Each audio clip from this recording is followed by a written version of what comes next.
اور پھر ایک مقام پر اللہ تبارک و تعالی جل جلالہ نے اپنی لاریب کتاب کے اندر فرمایا وَيَرْفَعُ الَّذِينَ آمَنُوا، فرمایا اللہ تعالیٰ بلند فرماتا ہے ایمان والوں کی، اور آگے فرمایا مِنْكُمْ وَالَّذِينَ أُوتُوا الْعِلْمَ دَرَجَاتٍ، اور ان میں سے جو علم حاصل کرنے والے لوگ ہوتے ہیں ان کے اللہ تعالیٰ درجات کو بلند فرماتا ہے۔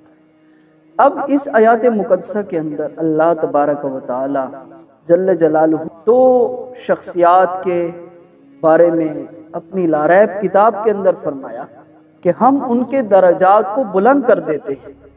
ایک ایمان والے لوگ، ان کے اللہ تعالیٰ درجات کو بلند کرتا رہتا ہے، اور ایک علم حاصل کرنے والے لوگ جو ہیں اللہ تعالیٰ ان کے درجات کو بلند کرتا رہتا ہے۔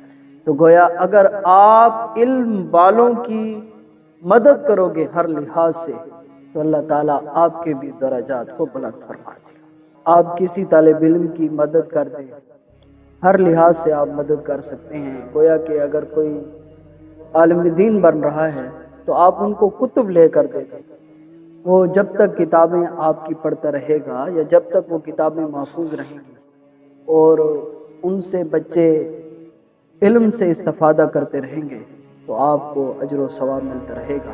اللہ تعالیٰ سے دعا ہے کہ اللہ تعالیٰ ان تمام احکام پر عمل کرنے کی توفیق عطا فرمائے۔ وآخر دعوانا الحمدللہ۔